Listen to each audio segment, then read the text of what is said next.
பெரிய பூனை உள்ளே தூங்குது. நல்லா பார்த்துக்கோங்க பொசிஷன்.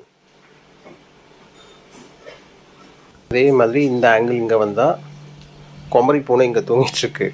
அதையும் பார்த்துக்கோங்க. இந்த பூனை வந்து கர்ப்பமாக இருக்குது, pregnant.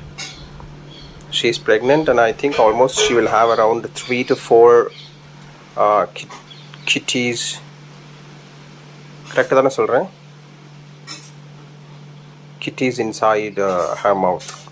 Gee, not mouth, her stomach. And she is also sleeping very soundly. How nicely she is sleeping, like with her, arms open and head on the sofa. Similarly, அங்கே ஒரு பூனை தூங்கிட்டுருக்கு, பெரிய பூனை. இது வந்து குமரி பூனை. ஓகேங்களா? பாய்.